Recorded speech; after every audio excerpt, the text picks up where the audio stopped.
Very good evening to all of you. चलिए आज का सेशन अब स्टार्ट करते हैं। हम लोगों ने अपने कल तक के सेशन में क्या देखा था, इस बार एक एक बार इस बात का रिवीजन कर लेते हैं। हम लोग अपना ITR 1 शुरू कर चुके थे, जिसमें हमने आपको इनकम फ्रॉम हाउस प्रॉपर्टी के बारे में बताया था। और क्या बताया था, एक बार अगर सब लोग रिकॉल करें तो इनकम फ्रॉम अदर सोर्स भी बताया था, PF का इंटरेस्ट भी बताया था, और हमने रेंटल इनकम भी बताई थी। एक बार हमने कंपैरिजन करके भी बता दिया था आपको।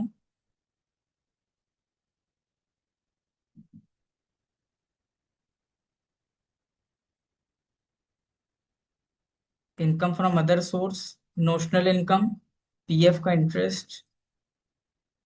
Okay, all right. Unrealised recovery of rent. हम लोग शायद ऑनलाइन ITR पर चले गए थे। परफेक्ट। चलिए।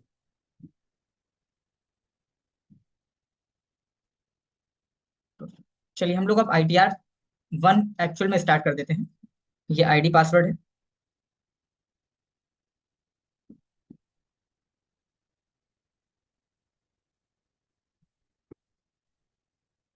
असेसमेंट ईयर 25-26 हम लोग कर रहे हैं। फाइनेंशियल ईयर कौन सा है? फाइनेंशियल ईयर 24-25 है। और किस मोड से करेंगे? ऑनलाइन मोड से करेंगे। चलिए, हम लोग असेसमेंट ईयर कौन सा कर रहे थे? ऐसे करंट असेसमेंट ईयर कौन सा है? Assessment year 25-26। अच्छा, इस ऑप्शन को हमने कैसे ओपन किया, पहले इसकी बात कर लेते हैं। ई फाइलिंग पर जाएंगे, इनकम टैक्स रिटर्न पर जाएंगे, फाइल इनकम टैक्स रिटर्न पर करेंगे, और यहाँ पर आपके सामने एक डैशबोर्ड ओपन होकर के आ जाएगा। Current assessment year 2025-26। Current assessment year. Mode of filing online mode of filing है। ठीक होगी बात। कंटिन्यू करेंगे। उसके बाद यहाँ पर लिख के आएगा कि आपने कोई पुराना ड्राफ्ट सेव किया है या आप fresh income tax return file करना चाहते हैं। हमने कहा हम फ्रेश फाइल करना चाहते हैं, स्टार्ट करना चाहते हैं। अब हमारे पास यहाँ पर 3 ऑप्शन आया। इंडिविजुअल का रिटर्न, HUF का रिटर्न, और अदर्स। क्या हम इंडिविजुअल हैं, क्या हम HUF हैं, या फिर हम अदर्स हैं? अदर्स में क्या क्या ऑप्शन आता है? कंपनीज एक्ट के हिसाब से, एसोसिएशन ऑफ पर्सन के हिसाब से, LLP के हिसाब से, आर्टिफिशियल जुडिकल पर्सन के हिसाब से, पार्टनरशिप फर्म के हिसाब से, या लोकल अथॉरिटी। तो हम इनमें से कोई भी एप्लीकेबल नहीं होते हैं, सिर्फ एक इंडिविजुअल अप्लाई होते हैं। क्योंकि मेरा खुद का रिटर्न है, इंडिविजुअल का रिटर्न है। ठीक होगी बात। चलिए, अब हम कंटिन्यू करते हैं। कंटिन्यू करेंगे तो पूछेगा ITR फॉर्म बताइए, आप 1 भरना चाहते हैं, 2 भरना चाहते हैं, 3 भरना चाहते हैं, या फिर आप 4 भरना चाहते हैं। हमने कहा हम 1 भरना चाहते हैं। ठीक होगी बात। चलिए, प्रोसीड करेंगे। ओके करेंगे। अब इसने क्या कहा कि सिर्फ रेजिडेंट भर सकते हैं, other than not ordinarily resident, मतलब सिर्फ और सिर्फ देसी आदमी भर सकता है जो कि 182 डेज से ज्यादा इंडिया में रहा हो, जिसकी इनकम 50 लाख तक हो वो भर सकता है, सैलरी से हो, एक हाउस प्रॉपर्टी हो, या अदर सोर्सेस हो। ठीक हो गई बात। अब इसमें 2-3 लाइनें कुछ और ऐड हो गई जो कि पहले नहीं थी, जैसे कि ये एक लाइन ऐड हो गई कि अगर आपका लॉन्ग टर्म कैपिटल गेन है under section 112A up to 1.25 lakhs. ये बात यहाँ पर इसलिए लिख दी गई क्योंकि अप टू 1.25 लैक्स तक का जो टैक्स है वो एग्जेम्प्ट होता है लॉन्ग टर्म कैपिटल गेन। ठीक हो गई बात। इसलिए इन्होंने इसको भी इस बार से अलाउ कर दिया, अदरवाइज ये अलाउ नहीं था पहले, अब इस बार से अलाउ किया। And agriculture income up to 5,000 rupees. Agriculture, ये तो बात पहले भी थी कि 5,000 रुपए तक की एग्रीकल्चर इनकम एग्जेम्प्ट होती है। दूसरा, 194N में अगर आपका TDS कटा है तो क्या आप रिटर्न फाइल कर पाएंगे? नहीं कर पाएंगे। ये बात मैंने आपको बहुत पहले बताई थी, आज सिर्फ रिवीजन चल रहा है। 194N का मतलब कैश का विड्रॉल है, तो क्या आप कर पाएंगे? नो।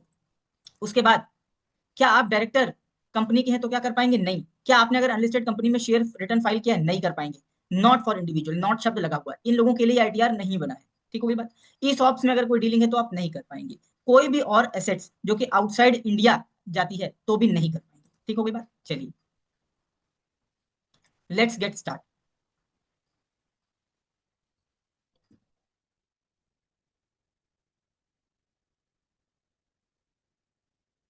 अब इसके बाद बहुत सारे ऑप्शंस ओपन होकर के आगे रिटर्न फाइलिंग कब मैंडेटरी है।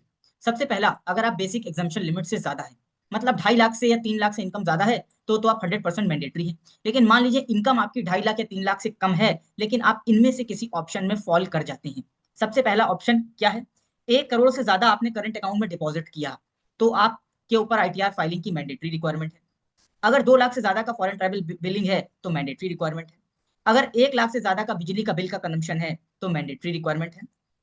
और अगर सच अदर कंडीशन एज में भी प्रिस्क्राइब, जो कि अभी कुछ प्रिस्क्राइब नहीं, ऊपर वाली कंडीशन ही प्रिस्क्राइब है, तो फिर आप तब भी आपको रिटर्न फाइल करना मैंडेटरी होगा। और लास्ट ऑप्शन आता है अदर्स। अदर्स मतलब किसी में भी फॉल नहीं करते लेकिन वॉलंटरली रजिस्ट्रेशन करवाना चाहते हैं तो करा सकते हैं। ठीक होगी बात। चलिए हमने क्या कहा, taxable income is more than basic exemption limit है। कंटिन्यू करेंगे, ओके करेंगे। चलिए अब हम लोग आते हैं रिटर्न की फाइलिंग पर। सबसे पहला टैब है पर्सनल टैब, इसमें पर्सनल डिटेल्स है।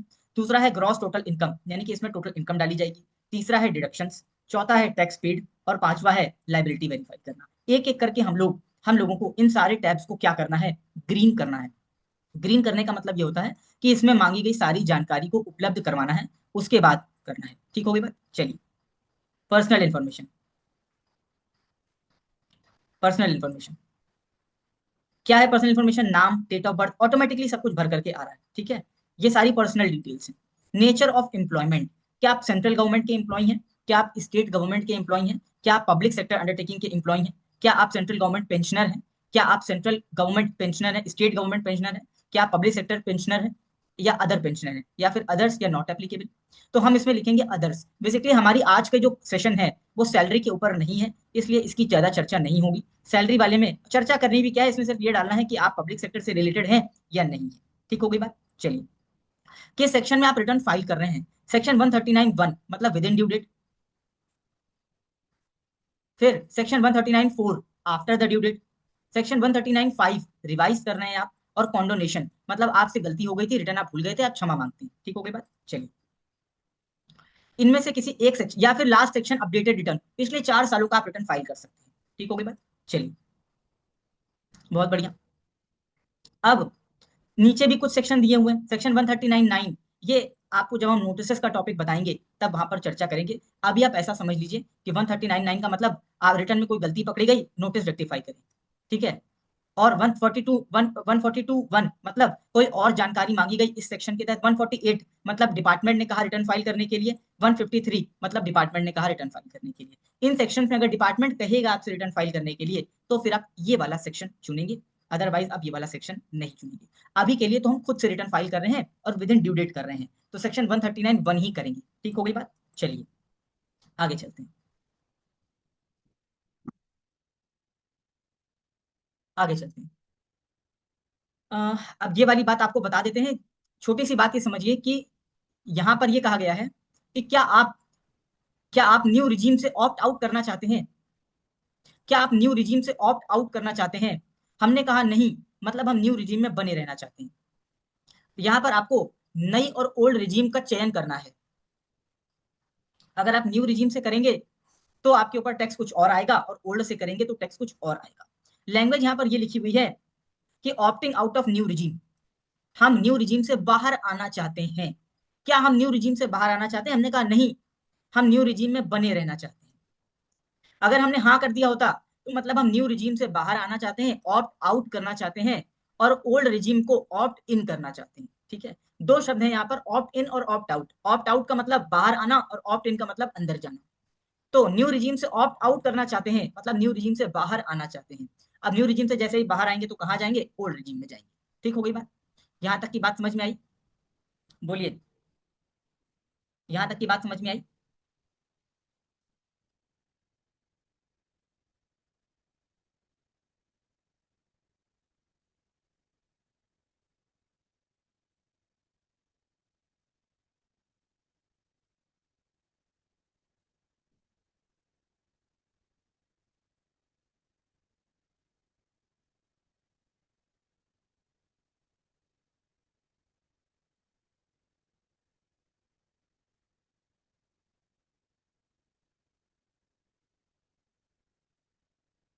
ठीक है, यहाँ तक की बात समझ में आई? अभी तक हम लोगों ने पहला टैब किया था जिसमें हमने कुछ पर्सनल डिटेल्स आई, हमारा नाम पता एड्रेस आया, एम्प्लॉयमेंट के बारे में पूछा और सेक्शन के बारे में पूछा। अगर हम 31 जुलाई तक रिटर्न फाइल करेंगे तो 139(1), अगर हम 31 जुलाई के बाद करेंगे तो 139(4। इन दोनों में पहले कभी रिटर्न फाइल कर दिया, अब सिर्फ उसे रिवाइज करना है, 139(5। बहुत समय पहले रिटर्न फाइल करा था, रिटर्न फाइल करना भूल गए तो आफ्टर कॉन्डोनेशन ऑफ डिले। और अपडेटेड रिटर्न मतलब पिछले 4 सालों का हम लोग अगर रिटर्न फाइल करना भूल गए तो अपडेटेड रिटर्न में फाइल कर सकते हैं। यही सारे सेक्शन थे जो हमने आपको पढ़ाए थे। नीचे वाले सेक्शन अभी नहीं पढ़ाए हैं, इसकी चर्चा नहीं करेंगे। और ऑप्ट इन और ऑप्ट आउट के बारे में बताया। ऑप्ट इन कर रहे हैं कहाँ पर? न्यू रिजीम में। तो न्यू रिजीम तो बाय डिफॉल्ट रिजीम है, तो ये पूछ रहा है कि आप न्यू रिजीम से ऑप्ट आउट करना चाहते हैं, न्यू रिजीम से बाहर आना चाहते हैं? मैंने कहा नहीं, मैं न्यू रिजीम से बाहर नहीं आना चाहता। ठीक है, तो हमने क्या किया, नो कर दिया।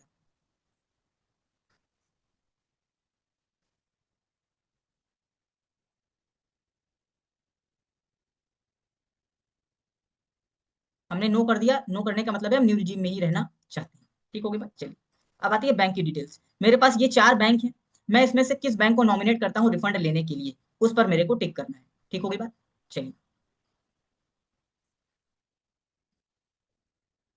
अब हम इसे कंफर्म कर देंगे। जैसे ही कंफर्म करेंगे तो एक कॉलम मेरा ग्रीन हो गया। बोलिए हो गया कि नहीं हो गया, एक कॉलम मेरा ग्रीन हो गया। चलिए अब हम लोग ग्रॉस टोटल इनकम पर चलते हैं। सबसे पहले आ रहा है इनकम फ्रॉम सैलरी, इसे हम छोड़ देते हैं क्योंकि अभी हमें सिर्फ हाउस प्रॉपर्टी सीखना है। हाउस प्रॉपर्टी में क्या क्या आ रहा है, देखिए टाइप ऑफ प्रॉपर्टी, मतलब एसओपी है, एलओपी है, डीएलओपी है, कितना रेंट रिसीव हुआ, कितना लोकल अथॉरिटीज को टैक्स दिया, कितनी एनुअल वैल्यू है, 30% उसका डिडक्शन, कितना इंटरेस्ट आएगा, कितना एरियर रिसीव हुआ, और total income from chargeable to tax. उतनी ही बातें हैं जितनी बातें हमने पढ़ी और समझी थी। ठीक है, एक एक करके अब हम इंफॉर्मेशन को फिलअप कर लेते हैं। एडिट करेंगे, जैसे ही एडिट करेंगे तो यहाँ पर ऑप्शन आ जाएगा टाइप ऑफ हाउस, कौन सा हाउस है, सेल्फ ऑक्यूपाइड प्रॉपर्टी है, लेट आउट प्रॉपर्टी है, या डीम्ड लेट आउट प्रॉपर्टी है। अब सबसे पहले सेल्फ ऑक्यूपाइड प्रॉपर्टी के बारे में बता देते हैं। सेल्फ ऑक्यूपाइड प्रॉपर्टी में किसी प्रकार का कोई इंटरेस्ट की छूट नहीं मिलती थी अंडर न्यू रिजीम। ओल्ड वाले में मिलती थी, न्यू में नहीं मिलती थी। ठीक हो गई बात, ना कोई रेंट मिलता था, ना कोई म्युनिसिपल टैक्स मिलता था, ना किसी प्रकार का कुछ मिलता था, कोई बेनिफिट नहीं था। सिर्फ ओल्ड रिजीम में इंटरेस्ट का बेनिफिट मिलता था, न्यू में वो भी नहीं था। लेकिन क्या पुराने सालों का एरियर ऐड कर सकते थे, हाँ, पुराने सालों का एरियर ऐड कर सकते थे। मान लो पहले कभी लेट आउट प्रॉपर्टी थी, इस साल ये प्रॉपर्टी सेल्फ ऑक्यूपाइड है, तो हम इसको क्या करेंगे, चेंज कर देंगे। ठीक हो गई बात, ठीक हो गई बात, चलिए आगे चलते हैं।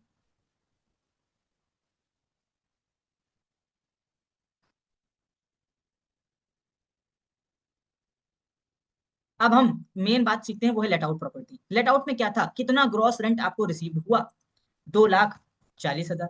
कितना आपने अथॉरिटीज को टैक्स पे किया, 5,000।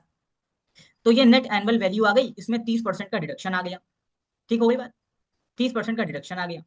और फिर क्या आया, फिर आया एरियर का पॉइंट। अगर आपका कोई पुराना एरियर था तो आप उसमें से 30% घटा करके, देखिए क्या लिखा है, एरियर अनरियलाइज रेंट माइनस 30%, तो 70,000 रुपए हम यहाँ पर ऐड कर सकते हैं। मान लो 1 लाख, मेरे एग्जाम्पल में यही था, 1 लाख रुपए का एरियर मिला था, 30% माइनस किया, 70,000 हो गया। ठीक हो गई बात, चलिए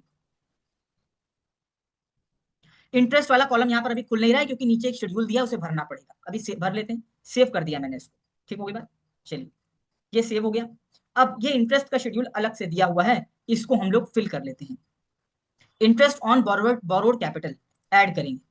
ठीक हो गई बात, लोन टेकन फ्रॉम, किसी बैंक से लिया है आपने, अदर देन बैंक से लिया है। मैंने कहा बैंक से लिया है, किस बैंक से लिया है, स्टेट बैंक ऑफ इंडिया से लिया है। लोन अकाउंट नंबर बताइए, ये लीजिए मैंने एक लोन अकाउंट नंबर बता दिया। किस दिन ये सैंक्शन हुआ था ये बताइए। अब मान लो कि मेरे साल में ये सैंक्शन हुआ था 1 अक्टूबर को। ठीक हो गया बात, ये लिख दिया।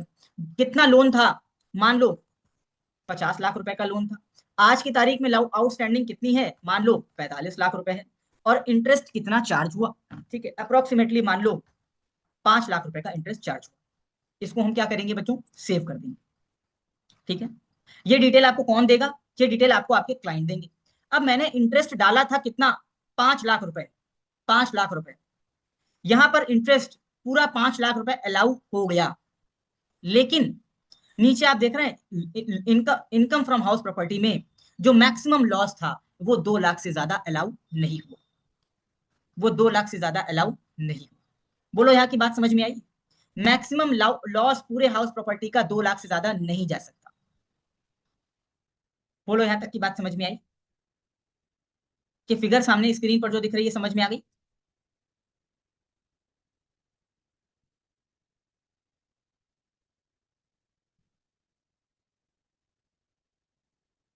चलो बहुत बढ़िया, अब आगे चले, अब आगे चले।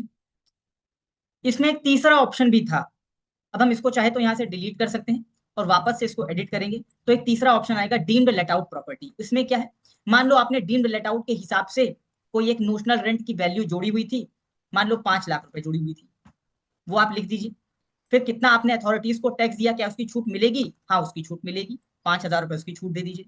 30% एनुअल वैल्यू की भी छूट मिलेगी। फिर loan interest on loan borrowing की भी छूट मिलेगी, कोई दिक्कत की बात नहीं है। 5 लाख रुपए इंटरेस्ट की छूट मिलेगी, और जितनी इनकम है उसमें से लेस हो जाएगी, जो बचेगा वो लॉस आ जाएगा। ठीक हो गई बात? तो यहाँ पर लॉस कितना आया? 1,53,500 रुपए। ठीक हो गई बात? चलिए, बोलो यहाँ तक की बात समझ में आ गई? बोलो यहाँ तक की बात समझ में आ गई? लॉस 2 लाख से कभी भी ज्यादा नहीं होगा। यही सेम केस डीम्ड एलओपी का है। एलओपी और डीएलओपी एक ही है, बस अंतर सिर्फ इतना है कि लेट आउट प्रॉपर्टी में पैसा मिल जाता है और डीम्ड लेट आउट में पैसा नहीं मिलता, प्रॉपर्टी वेकेंट होती है। ठीक है? और सेल्फ ऑक्यूपाइड में तो कुछ मिलता ही नहीं है, बात ही खत्म। बोलो यहाँ तक की बात समझ में आ गई? अब आते हैं इनकम फ्रॉम अदर सोर्सेस में। इनकम फ्रॉम अदर सोर्सेस में मुझे डिविडेंड मिला हुआ है, ऑलरेडी एडेड है। सेविंग का इंटरेस्ट ऑलरेडी एडेड है। इंटरेस्ट ऑन डिपॉजिट, कुछ मुझे इंटरेस्ट वगैरह कहीं से मिला होगा, वो भी एडेड है। इनकम टैक्स का रिफंड हुआ था, उस पर कुछ हमें इंटरेस्ट मिला, वो भी यहाँ पर लिखा है। सर ये अपने आप कैसे आ गया? ये अपने आप आ गया एआईएस से। जब हम ITR 1 फिनिश कर लेंगे अपना, तो आपको एआईएस के बारे में बताएंगे। ठीक है? एआईएस से सारी इंफॉर्मेशन ऑटोमेटिकली फेच हो जाती है। चलिए, add another, nature of income. अब कुछ और अगर हम ऐड करना चाहें, जैसे कि फैमिली पेंशन, परिवार की मिली हुई पेंशन ऐड कर सकते हैं। कोई ऐसा इंटरेस्ट जो कि पीएफ पर लगा हो, और पीएफ पर किस पर? 2.5 लाख रुपए से इन्वेस्टेड अमाउंट अगर ज्यादा है तो उस ज्यादा वाले पोर्शन पर। ठीक हो गई बात? चलिए, या कोई एनी अदर। अब एनी अदर में कुछ भी आप स्पेसिफाई कर दीजिए, जैसे कि कमीशन की इनकम, मान लो कमीशन से कुछ इनकम हुई है, वो यहाँ पर स्पेसिफाई कर दीजिए। किसी भी और तरह की इनकम जो कि ऊपर कहीं नहीं आ रही है, वो आप यहाँ पर स्पेसिफाई कर दीजिए। ठीक हो गई बात? तो हमने क्या कहा? कमीशन इनकम 2 लाख रुपए मान लो हमने लिख दिया। ठीक है, सेव कर दिया। ठीक हो गई बात? चलिए,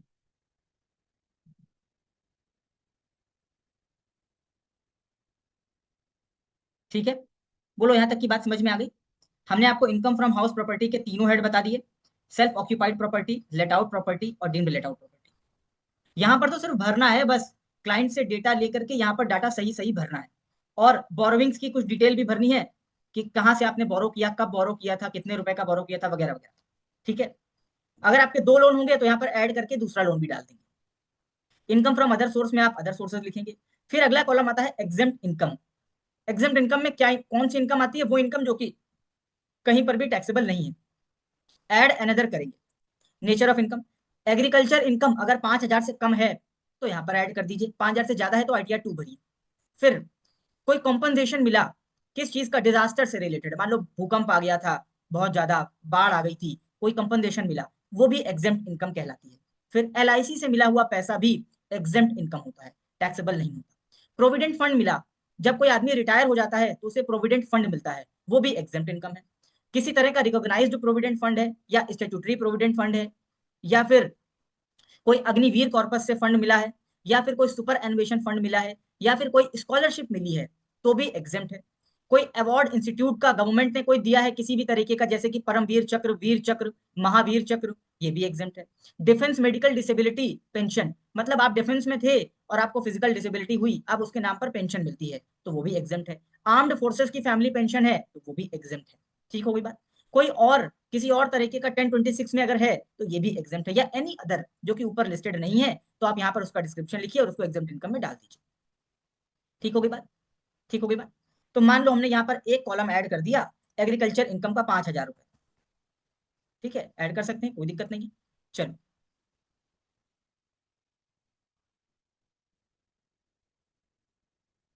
ठीक है, तो इनकम फ्रॉम हाउस प्रॉपर्टी हो गया, इंटरेस्ट हो गया, इनकम फ्रॉम अदर सोर्स हो गया, और क्या हो गया? और यहाँ पर एग्जेम्प्ट इनकम भी होगी। ठीक होगी बात? अभी बस इतना ही समझना है, इससे ज्यादा नहीं। इसको क्या करेंगे? कंफर्म कर देंगे।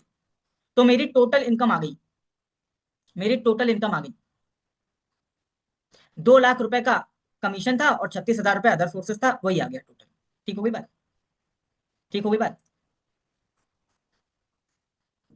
बोलिए, बात समझ में आ गई? लेकिन एक बात बताइए, कि इनकम फ्रॉम अदर सोर्स में 2,36,000 हमने डाला और यही हमारी टोटल इनकम है, तो ये जो फिर लॉस हुआ इसका क्या करेंगे? 1,53,500 का लॉस हुआ, तो इसका क्या करेंगे? ये बेटा, ये बेटा इसके साथ सेट ऑफ नहीं होगा। हम आपको सेट ऑफ के भी प्रोविजन बताएंगे सेक्शन 72 में। ये इसके साथ सेट ऑफ नहीं होगा, इसका क्या होगा, ये कैरी फॉरवर्ड हो जाएगा, ये कैरी फॉरवर्ड हो जाएगा, इसका कुछ नहीं होगा। ऐसा समझ लीजिए कि लॉस तो हुआ लेकिन इस लॉस से कोई फायदा नहीं हुआ। ये वाला पॉइंट तो फिर से रिपीट होगा आगे चल के। भाई अदर इनकम है 2,36,000 की, अगर किसी और हेड में नुकसान हो गया तो इसको आपस में एडजस्ट कर दो, ताकि मेरी टोटल इनकम 236 ना बचे। कितनी बचे, 2,36,000 माइनस 1,53,500, 82,500 बचे। हो सकता है कोई ये बात कहे कि 2,36,000 में से 1,53 को माइनस कर दो, क्योंकि लॉस तो घट जाएगा और अब मेरी टोटल इनकम बचेगी 82,500। लॉस होने से भी फायदा होता है, हाँ। अगर किसी एक हेड में लॉस हो गया तो दूसरे हेड में फायदा होना तो चाहिए, लेकिन यहां पर हुआ नहीं। क्यों नहीं हुआ, क्योंकि बेटा कमीशन की इनकम के और अदर इनकम के अगेंस्ट में कोई भी इनकम सेट ऑफ नहीं होती है, मना है सेट ऑफ होना, इसलिए फायदा नहीं हुआ। कहीं कहीं सेट ऑफ हो भी जाएगी, कहाँ कहाँ होगी आपको बताएंगे आगे चल। ठीक होगी बात, चलिए अब आते हैं डिडक्शंस पर। डिडक्शंस में वैसे तो किसी प्रकार का कोई डिडक्शन नहीं मिलता है, सिर्फ हमें कंफर्म करना है। ठीक होगी बात, सिर्फ हमें आया और कंफर्म करना है, हमें कोई डिडक्शन नहीं मिलेगी। डिडक्शन का भी एक सेपरेट टॉपिक होगा जब आपको बताएंगे। टैक्स पेड, मैंने 3,500 रुपए पे किया हुआ है, कैसे पे किया है भाई, कहाँ पता चला, देख लेते हैं। ये देखो, एक मेरी प्रोफेशनल फीस के ऊपर यूपी स्टेट ब्रिज कॉर्पोरेशन ने 35,000 की फीस पर 3,500 रुपए काटा हुआ है टीडीएस। ठीक है, तो वो पैसा यहाँ पर आ गया, 3,500 रुपए टीडीएस कटा हुआ है, कंफर्म कर देंगे, कंफर्म कर देंगे। अब वेरीफाई और टैक्स लाइबिलिटीज, इसके अंदर भी गया और इसने कहा अपनी आप टैक्स लाइबिलिटी वेरीफाई करिए। आपकी टोटल इनकम 2,36,000 है, और क्योंकि ये 2,36,000 2.5 लाख और 3 लाख दोनों से ही कम होता है, तो आपके ऊपर कोई टैक्स नहीं आएगा, सब कुछ जीरो जीरो हो गया, सब कुछ जीरो जीरो हो गया।